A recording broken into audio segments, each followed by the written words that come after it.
नमस्कार दोस्तों, स्वागत है आपका ज़ेन योगा 30 डेज चैलेंज। बहुत मुश्किल चीज़ सीखने वाले हैं आज हम लोग, बहुत ही मुश्किल। मुझे समझ में नहीं आ रहा मैं कैसे समझाऊंगा इस चीज़ को।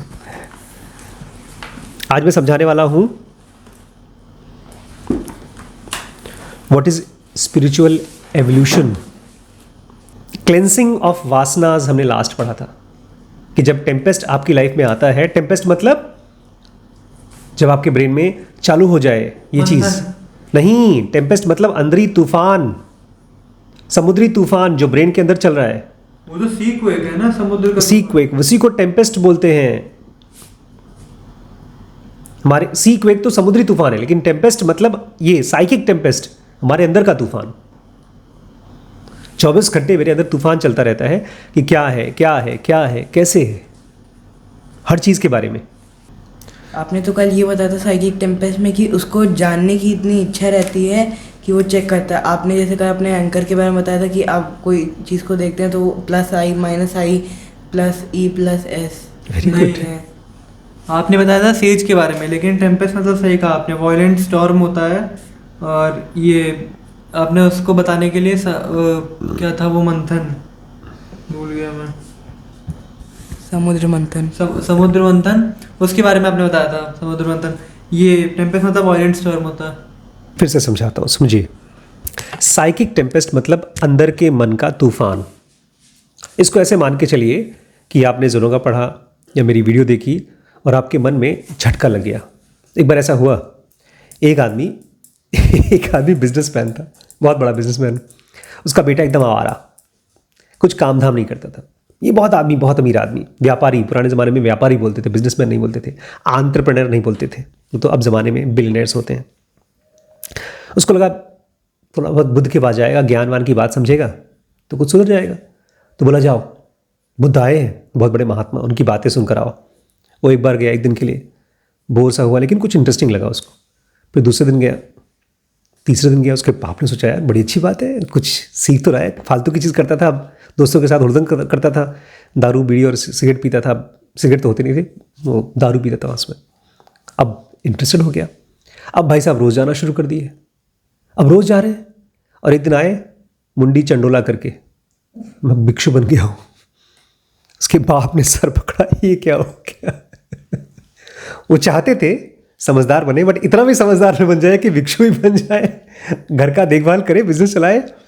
लेकिन उस आदमी के साथ क्या हुआ? उस आदमी के साथ टेम्पेस्ट हुआ। उसके मन में जो भी चीज़ें चल रही थी पहले से, दुनिया की जो पिक्चर बनी होगी, उसको ये समझ में आया होगा कि कुछ है नहीं यहाँ दुनिया में, मौज करो, मस्ती करो। उसकी अपनी लॉजिक रही होगी। फिर बुद्ध के पास पहुँचा और फिर उसको एहसास हुआ कि नहीं, लाइफ खुद को जानने के लिए है। और फिर चला गया बुद्ध के साथ, भिक्षु बन गया। हम भी जो नॉर्मल लाइफ जीते हैं ना, हम ये जो नॉर्मल मौज मस्ती की लाइफ जीते हैं, वो कोई गलत नहीं जीते। लेकिन जैसे अब आप जो खा रहे, नाखून खा रहे हैं, वो बॉडी कह रही है कि इसको खाना चाहिए। जो भी हम एंजॉय करते हैं लाइफ को, हमारी बॉडी कहती है कि एंजॉय करना चाहिए। लेकिन सडनली किसी से बात सुन करके, कहीं से, कोई हो सकता है फिल्म देख करके, मुझे याद है एक दिन एक फिल्म देखी थी मैंने, मंडी, प्रोस्टिट्यूट्स के ऊपर। इतनी अच्छी फिल्म आज तक नहीं देखी मैंने। उसके पहले तक मेरे मन में बड़ी स्ट्रांग नेगेटिव थॉट्स थे कि यार ये लड़कियां प्रोस्टिट्यूट बन जाती हैं। और उसमें स्मिता पाटिल जी थी, शबाना आजमी थी, ओमपुरी, बहुत अच्छी एक्टिंग किया उसने। ये सब क्लासिकल बड़े बड़े एक्टर्स ने उसमें काम किया। मंडी नाम था, मंडी मतलब जहाँ सामान बेचा जाता है ना, सब्जी मंडी, ऐसी लड़कियों की मंडी थी वो। और कैसे एक औरत लास्ट में उसको भगवान से प्यार हो जाता है, फिर वो मंदिर अंदर बनवाती है। उस फिल्म को जब देखा मैंने तो मेरे को एक तरह से टेम्पेस्ट हो गया, मेरा थॉट्स पूरी तरह से ट्रांसफॉर्म हो गया। उसमें नसीरुद्दीन शाह ने पागल का रोल किया, एकदम जैसे कोई छोटा मोटा एक्टर हो वैसा कुछ। तो एक चीज के बारे में आपका थॉट्स ही बदल जाता है हमेशा के लिए। मुझे याद है घर के सामने हमारे एक अंकल रहते थे, उनकी 2 शादियां हुई थी और मैं लगता था 2 शादी कैसा आदमी, कितना गंदा आदमी है। लेकिन फिर मैंने कुछ बुक्स पढ़ी रिलेशनशिप के बारे में और मेरा थॉट्स पूरी तरह से ट्रांसफॉर्म हो गया। तो टेम्पेस्ट मतलब जो आपके normal thoughts, normal emotions, most important normal understanding है, वो टूट जाता है, हमेशा हमेशा के लिए चेंज हो जाता है। वो है टेम्पेस्ट। लेकिन साइकिक टेम्पेस्ट अगर स्पिरिचुअल टेम्पेस्ट है तो आपके मन में जो नॉर्मल थॉट्स हैं वो तो टूट जाते हैं, लेकिन हर चीज के लिए अब क्वेश्चन उठता है कि क्या है, क्या है, क्या है, ये दुनिया क्या है, लाइफ क्या है, आत्मन क्या है, कृष्ण क्या बता रहे हैं। वो चलता रहता है, चलता रहता है। और इसकी वजह से आपकी पुरानी वासनाएं खत्म हो जाती हैं और नई वासनाएं डेवलप होती हैं। नई वासनाओं में आपको नए नए डीप एक्सपीरियंसेस हो पाते हैं। और मुझे पक्का है वो आदमी जब गया होगा बुद्ध के पास, बुद्ध ने कुछ कहा, उसके साइकिक टेम्पेस्ट चालू हो गया और उसको डीप एक्सपीरियंस हुआ होगा। ऐसा ही डीप एक्सपीरियंस एक खूनी को करवाया बुद्ध ने, अंगुलीमाल को। लोग डरते थे उससे, 100 लोग लेके जाते थे सिपाहियों को, लेकिन कोई टच नहीं कर पाता था उसको। वो मारता था, लोगों की उंगलियां काटकर माला पहनता था। जब बुद्ध का भिक्षु बन गया और वहीं खड़ा था, राजा को जब पता चला कि वो ही है, राजा कांप गए। तो इतना बड़ा असर होता है साइकिक टेम्पेस्ट का। इसलिए बुक रीड करना या किसी स्पिरिचुअल टीचर को सुनना एक मेंटल स्टॉर्म है। ऐसा एक्सीडेंट नहीं है कि हम लोगों को पुरानी ज़माने की कहानियाँ अच्छी लगती हैं, और ख़ास तौर से भी उसमें उस आदमी की कहानी जिसको आप कृष्ण कहते हैं। हम लोगों के इंडिया में ज़्यादातर जो कहानियाँ हैं वो अवतारों के ऊपर लिखी गई हैं। एक तरफ विलन है रावण या इधर कंस, बट वो पूरी कहानी का हीरो कौन है? राम या कृष्ण। और ये नॉर्मल हीरो नहीं है, वो आदमी है जिसने, अर्जुन हीरो नहीं है, कृष्ण है, जिसने खुद को जान लिया, आत्मन को जान लिया, वो हीरो है। तो आपका इन कहानियों को सुनने के बाद ब्रेन स्टॉर्म पर्ज्ड हो जाता है, तूफान आता है और सब साफ हो जाता है। उसके बाद आपके माइंड में आ जाती है नई नई वासनास, नई नई लाइक्स एंड डिसलाइक्स, और इसके साथ साथ आती हैं टॉरेंट्स ऑफ एंथुजियाज्म। वैसे लाइफ बड़ी बोरिंग होती है, मुझे याद है यार, NTPC A97 में रहता था मैं। 2 रूम थे और एक छोटा सा किचन के सामने का एरिया था। कुछ नहीं करते थे, नौकरी करके आते थे, पिक्चर देखते थे, टीवी देखते थे। बस उससे भी ज़्यादा बोर हो गए तो एक गर्लफ्रेंड बना ली, उसके साथ घूमते फिरते थे। लाइफ चल रही थी ऐसे ही, कुछ करने का मन नहीं करता था, कुछ बड़ा करने का। जानते थे भी कर नहीं सकते, क्या कर लेंगे बड़ा, किस्मत की खेल है सब कुछ। बचपन से स्कूल का पढ़ाई किया, एग्ज़ाम दिया, एवरेज नंबर आते थे, कुछ बड़े थे ही नहीं। फिर ज़िनोगा आई। ज़िनोगा के आते ही 1 दिन में, 2 दिन में, 3 दिन में डीप एक्सपीरियंस आया। दूर दूर तक मेरे कान सुन सकते थे। यहाँ अपने रूम में बैठा हूँ और आवाज़ सुनाई दे रही है मेन रोड की। फिर मैं जाके देखता था, सही में मेरी आवाज़, जहाँ से आवाज़ आ रही वही आवाज़ है, और वही आवाज़ होती थी। शुरू में डिस्टर्बेंस हुआ, बट धीरे धीरे चीज़ें एडजस्ट हो गई। तो जो एक्सपीरियंस किया मैंने उसको बोलते हैं टॉरेंट्स ऑफ एंथुजियाज्म। जब आप कोई चीज़ देखते हैं, नई चीज़ देखते हैं, कोई नया मॉल, कोई नई फिल्म या कोई नया गैजेट, आपका ब्रेन बड़ा एंथुजियास्टिक होता है, बहुत खुश होता है, क्योंकि आपकी आंखें जो नॉर्मली, ऐसा समझो जैसे आंखों में से लाइट निकलती है, देखने की लाइट, वो नॉर्मली लेट्स से 100 में से 10% लाइट जली और आपने देखा, जो देखने था देख लिया, जो नहीं देखना वो तो पहले से देख रखे। इस नॉर्मल घर को आप कितना देखेंगे, जो कुछ है घर में वही देखेंगे। लेकिन अचानक से आप नए घर में पहुंचे तो हर चीज़ को देखने का मन करता है। 10% की लाइट 20%, 30%, 40% हो गई। ऐसा ही होता है जब आप किसी को प्यार करते हैं, उसकी हर चीज़ देखने का मन करता है। अरे यार चलती कैसे हो, बैठती कैसे हो, उसकी मुस्कुराहट कितनी अच्छी है ना। उसने कपड़े में टी-शर्ट पहना था ग्रे कलर का, और वो भी नॉर्मल ग्रे नहीं, सलेटी ग्रे। कुछ भाई हर चीज़ अच्छी लगती है। अच्छी नहीं लगती, आंखों में से लाइट अब ज़्यादा जा रही है, ज़्यादा देख रहे हैं आप। ऐसे ही होता है जब आप कॉफ़ी पीते हैं, कॉफ़ी पीने से आंखें चमक जाती हैं। तो जब आपके ब्रेन में नॉर्मल लाइक्स और डिसलाइक्स हटते हैं और नया वासनास जगता है गॉड के लिए, लाइफ के लिए, आपके अंदर में टॉरेंट्स मतलब तूफान आता है एंथुजियाज्म का। आप छोटी छोटी चीज़ों को एंजॉय करना शुरू कर देते हैं, और इसकी वजह से आपके अंदर में आप देखेंगे प्रोफाउंड इंटरेस्ट जग गया है। और तब मुझे समझ में आया, आशीष भाई, इस दुनिया में जो लोग भी सक्सेसफुल हुए हैं, कुछ भी बड़ा काम किया है, वो डीपली इंटरेस्टेड थे सक्सेसफुल होने में नहीं, इस दुनिया को समझने में। तुम तो सोचते थे मैं समझ चुका हूं, और मेरे आसपास के सभी लोग, पापा, चाचा, जो भी समझदार लगने वाले लोग थे, सब ऐसे लगते थे सब समझ चुके हैं, सब समझदार हैं। तो जैसे वो समझदार है वैसे मैं भी समझदार बनूंगा, फिर मुझे नहीं बनना समझदार, उनसे ज़्यादा समझदार हूँ मैं। पढ़ने के लिए बोलते हैं, नौकरी करवाएंगे, ऐसी बोरिंग लाइफ हो जाएगी उनकी तरह। लेकिन जिनोगा आई, समझ में आया नहीं, उनकी तरह लाइफ नहीं होगी, लाइफ होगी कृष्ण की तरह। और कृष्ण जैसे थे उससे भी ज़्यादा इंटरेस्टिंग लाइफ होगी, क्योंकि उनकी लाइफ तो खत्म। मैं जब आत्मन होऊंगा तो मेरी लाइफ कुछ और ही होगी। मैं जब आत्मन होऊंगा तो आशीष होऊंगा। कृष्ण कृष्ण हुए थे, राम नहीं हुए थे। नहीं समझे? जब बुद्ध एनलाइटन हुए तो बुद्ध हुए थे, वो कृष्ण नहीं हुए थे। जब आप एनलाइटन होंगे तो आप होंगे, रमण होंगे, रमण महर्षि थे।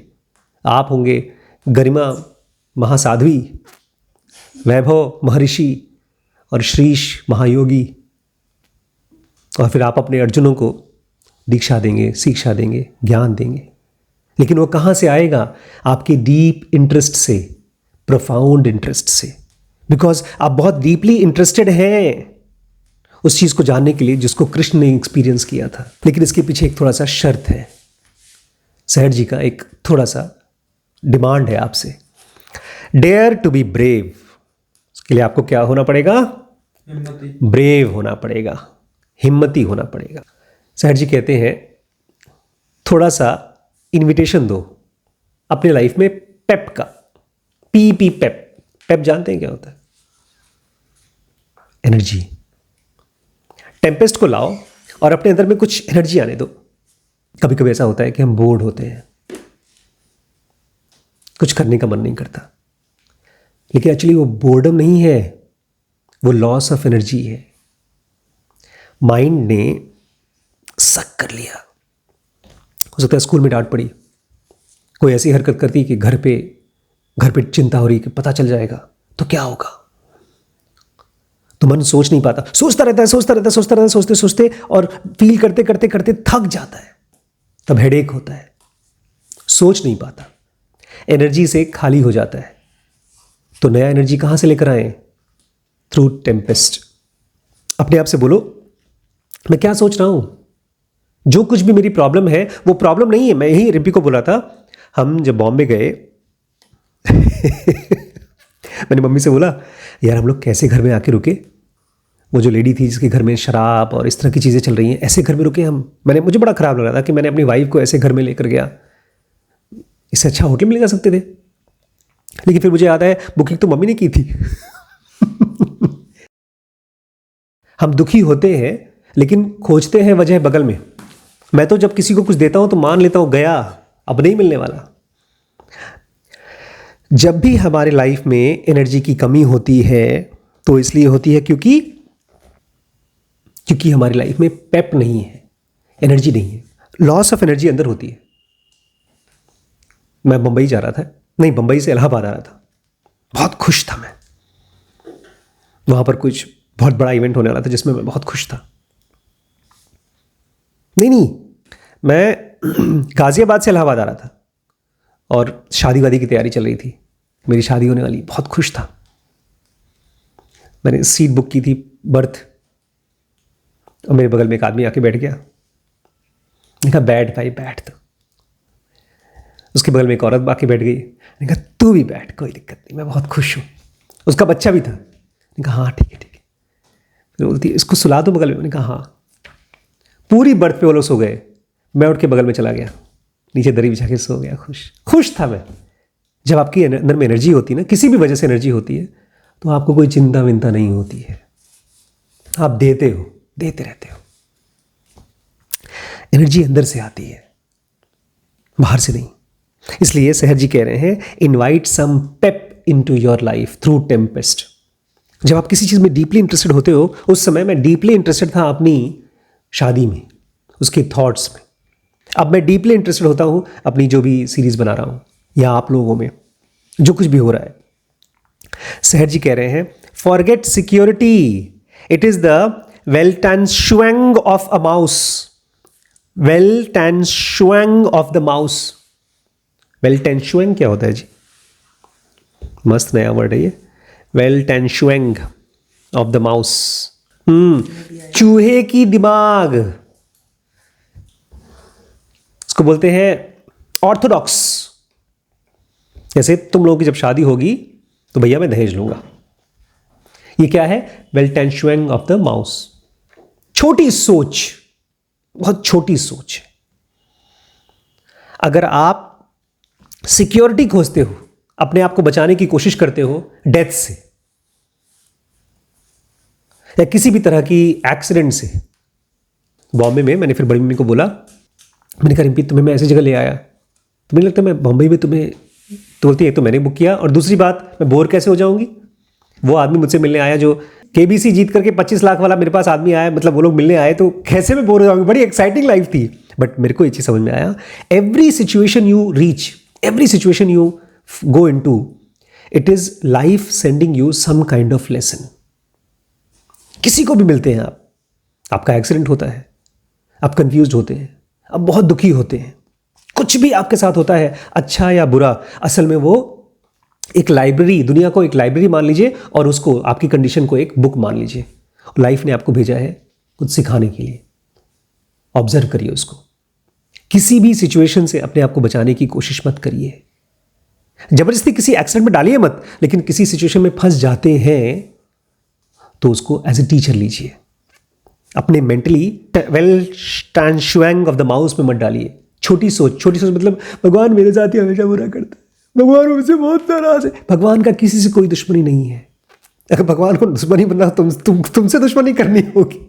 एक बहुत अच्छा सीन था, एक तरफ सुपर नेचुरल सीरियल था, तो उसमें एक तरफ होता है हीरो और एक तरफ होती है डेथ, जो लोगों को मार सकती है। मतलब तो जो हीरो होता है डेथ के सामने बैठा है चेयर पे, और डेथ कोई बर्गर खा रहा है, तो वो हीरो बोलता है तुमने ना मुझे ना कुछ नुकसान पहुंचाया ना, तुम्हें मार दूंगा मैं।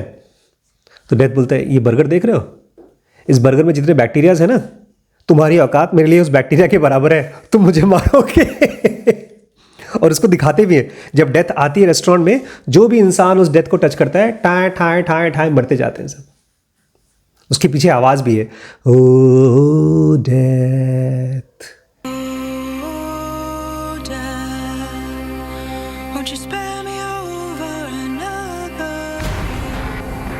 Spare me some time, oh death। वो गाना मैंने बहुत बार सुना था। तो वो जब आप डेथ से डरेंगे, किसी सिचुएशन से डरेंगे, किसी का फोन चोरी हो जाता है, किसी का बच्चा मर जाता है, कुछ भी हो जाए, everything is a library, a book, lesson, teaching from life to you. हाँ, oh death। ये पोएम भी है, इसकी पोएम बहुत स्ट्रांग पोएम है। Oh death, song by Ralph Stanley, won't you spare me over till another year? क्या तुम मुझे एक साल और नहीं दोगे? Well, that is what this, that I can't see। ये डेथ को बोल रहे हैं, ये क्या चीज़ है जो मुझे दिखता नहीं है। With ice cold hands taking hold on me, hold of me। उसके हाथ एकदम बर्फीले हैं और मुझे मेरा हाथ पकड़ के लेके जा रही है। Well, I am death, none can excel। Death बोल रही है, तुम जानते हो मैं कौन हूँ? डेथ हूँ, मुझसे कोई जीत नहीं पाता। I'll open the door to the heaven or hell। मैं तुम्हारे लिए दरवाज़ा खोलने वाली हूँ। किसका? या तो हेवन का या तो हेल का, जैसे तुम्हारा कर्म होगा उसी हिसाब से। Oh death, someday I would pray, could you wait to call me another day? बोलते हाँ मैं प्रे करूँगा, भगवान से प्रे करूँगा, अभी तो बहुत बुरे काम किए, बस मुझे एक दिन के लिए और छोड़ दो।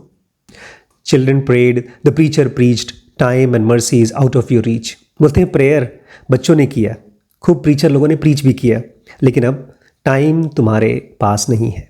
Time and mercy is out of your reach. दया नहीं करता मैं किसी के ऊपर। I will fix your feet till you can't walk, I will lock your jaw till you can't talk. मैं तुम्हारे पैरों को जबड़ करके पकड़ लूंगा। कब तक? जब तक कि तुम चलना ही बंद ना हो जाए तुम्हारा। तुम्हारे जॉज को मैं तब तक पकड़ के रखूंगा जब तक तुम उसमें से जान न निकल जाए। आई will lock your jaw till you can't talk. तुम्हारी बोलती बंद हो जाएगी। बहुत लंबा पोएम है। और सुनना है, किस चीज से आप अपने आप को बचा रहे हैं? ये दुनिया बचने के लिए नहीं है, दुनिया लड़ने के लिए नहीं है, ये दुनिया समझने के लिए है। क्योंकि आपके अंदर में है एक डेथलेस एंटिटी, और फिर भी डेथ आपको डरा रही है, फेलियर डरा रही है। अगर आप नॉर्मल आदमी की तरह नॉर्मल जिंदगी जीते हैं तो एक चिड़िया, एक क्रो से ज़्यादा नहीं है आप। क्योंकि अपने मन का प्रेफर्ड खाना, एक कचरा फेंक दिया जाए, ढेर सारा कचरा जो आप खाना किचन में बनता है उसमें से जो खा पी कर आप बाकी बचा हुआ कचरा फेंक देते हैं, तो एक कौवा आता है और कौवा चूज करता है, उसके लिए बुफे है।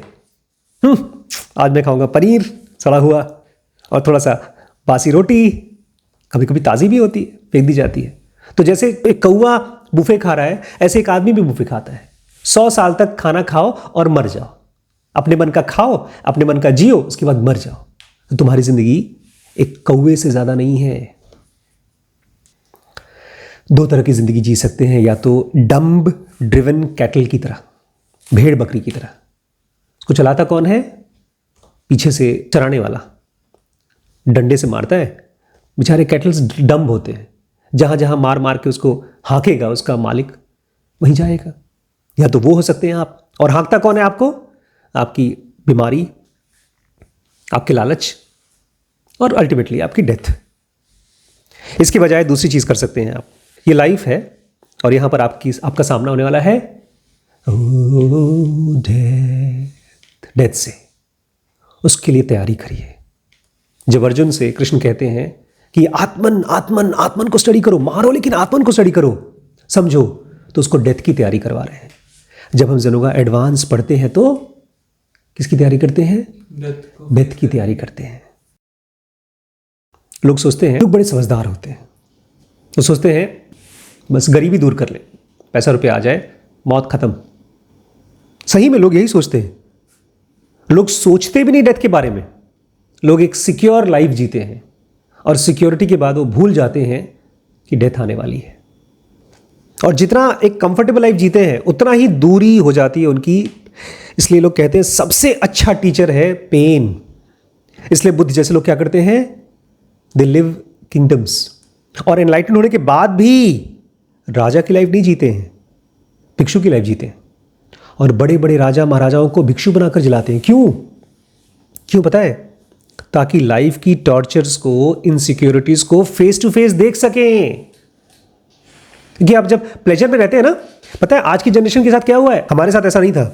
मैं आज बड़ी मम्मी से बोल रहा था कि गाना, हम लोग गाना गाते हैं, हमारे ज़माने में ऐसा होता था, एक गाना आता था रेडियो पे या टीवी पे, और वो गाना कम से कम पूरे महीने 2 महीने तक चलता रहता था, शाहरुख खान का या किसी सिंगर का, और वही गाते रहते थे। आज भी जो गाने फेमस है ना, वही गाने हैं।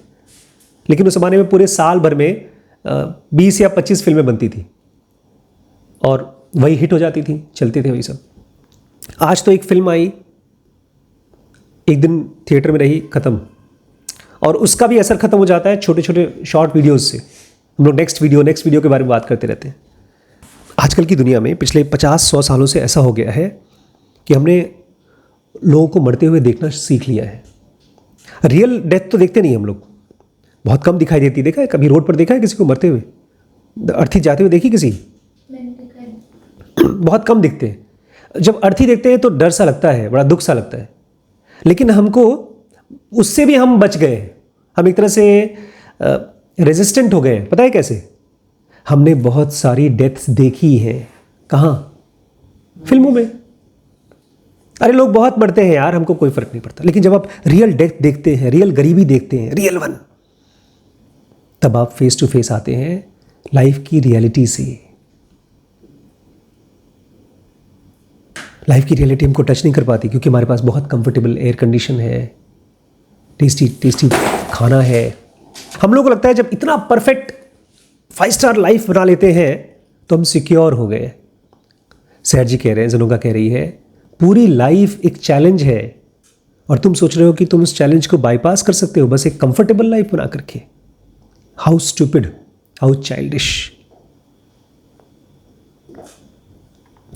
वो जो हमने आज सुबह सुबह देखा था सीन, वो बच्चा था नीलकंठ वर्णी, पेड़ के पास बैठ गया और महंत ने क्या बोला उससे कि बेटा शेर आ जाएगा। तो बोलते हैं शेर आएगा मतलब क्या, मौत आएगी? तो आपको क्या लगता है अगर मैं आपके कमरे में चला जाऊंगा तो मौत बाईपास कर जाएगी? दरवाजे के अंदर नहीं, दरवाजे के अंदर। क्या मौत दरवाजे के अंदर नहीं आएगी? मौत तो आएगी। बट सवाल ये है, are we preparing for death और no? How do we prepare for death? By accepting it. ये तो जस्ट बेयरली मिनिमम प्रिपेयर हुआ. How do you prepare more? How do you look at death face to face, eyes to eyes? रोज सोते वक्त ये बताते हुए कि अभी भी मर सकते हैं. Observing the thoughts and let dying to it. Because death आपको तभी पकड़ पाएगी जब, डेथ कब पकड़ पाएगी? जब आप उसके थॉट्स के हिप्नोटिज्म में हैं. आपको कोई थॉट चल रहा है और उस थॉट को आप कंटिन्यू करना चाहते हैं. बस ये लास्ट सीन, मुझे याद है पापा लोगों, पापा बस एक लास्ट सीन चल रहा है उसको देखने दो, उसके बाद आते. पापा बोलते थे क्या लास्ट सीन में क्या हो जाएगा? वो विलन मर जाएगा, बात खत्म. मुझे भी मालूम है विलन मर जाएगा. हम लोग एक ही फिल्म को 2-2 बार देख लेते थे, फिर भी बोलते थे पापा एक बार बस देख लेते थे. ये थॉट्स चलते हैं हमारे दिमाग में और उसी को हम देखते रहते हैं. When you can say to hell with the last scene, I don't want to complete the story. Because इस दुनिया में कोई स्टोरी कंप्लीट नहीं होती. इस दुनिया की सारी स्टोरीज हैप्पी एंडिंग वाली नहीं होती. कौन सी एंडिंग होती है? Death ending. Oh death, would you spare me a day?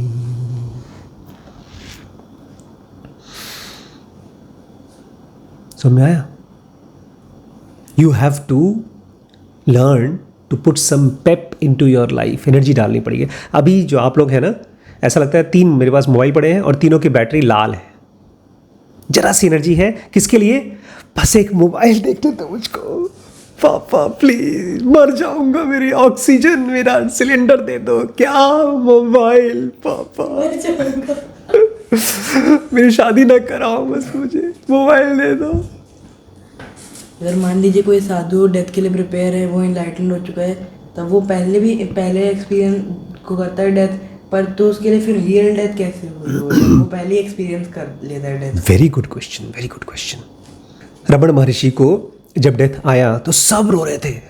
रबड़ बोलते हैं 2 तरह की डेथ होती है.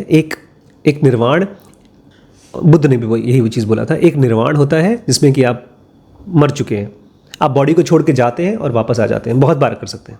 एक होता है महापरिनिर्वाण, कि अब आपको वापस बॉडी में नहीं आने की ज़रूरत है. इसको ऐसे समझिए कि आप पहले स्कूल के स्टूडेंट थे, मजबूरी में जाना पड़ता था, नहीं जाएंगे तो पापा मम्मी डांटेंगे, स्कूल में टीचर डांटेंगे, तो आपकी वो नॉर्मल कंडीशन. उसके बाद आप हो गए एनलाइटेंड, तो आप हो गए टीचर या तो स्कूल के मालिक बन गए. अब आप तब आते हैं जब आपकी मर्जी होती है. अपनी गाड़ी में आते हैं, अपनी गाड़ी में जाते हैं, सब सैल्यूट करते हैं, आप फ्री हो चुके हैं. लेकिन उसके बाद आपने अपना स्कूल भी बेच दिया. अब आपको स्कूल में आने की ज़रूरत ही नहीं है, ज़रूरत ही नहीं आनी. तो जब तक कोई आदमी एनलाइटन हो चुका है लेकिन बॉडी में है, तो वो लास्ट लाइफ है, वो उधारी दे रहा है. उसके बाद वो कभी बॉडी में नहीं आएगा. उसको इस गंदी नाली में आने की ज़रूरत ही नहीं पड़ेगी दोबारा. इसलिए रमण बोलते हैं तुम लोग रो क्यों रहे हो? मैं मर नहीं रहा हूँ, मेरा ये छुटकारा हो रहा है, ये लास्ट सीन है. He is the most happy person because final thing is gone. जो इस धरती का था उसको देकर चले जाते हैं. इसलिए दोस्तों, अगर आप कुछ भी कर रहे हैं, कमा रहे हैं, परिवार पाल रहे हैं, कुछ भी कर रहे हैं, साथ ही साथ खुद को जानने की कोशिश करिए. ये इंपॉर्टेंट नहीं, ये सबसे इंपॉर्टेंट है. इसलिए मैं आपको ज़ेनोगा बेसिक एडवांस कोर्स में इनवाइट करता हूँ. फिजिकली आपको एक आदमी को एनलाइटन होना है और दूसरे को एनलाइटन करना है. आप जिस शहर से भी हैं, अपना नाम और सिटी का नाम लिखिए, ज़ेनोगी बनिए. वी नीड ज़ेनोगीज़ जो खुद भी फ्री हो और बाकी लोगों को भी फ्री कर सकें. ठीक है, थैंक यू. और हाँ, अगर आप चाहते हैं कि ज़ेनो विलेज जल्दी से जल्दी कंप्लीट हो तो ये नंबर है, इस पर डोनेट करिए. Thank you, bye. When God is gone.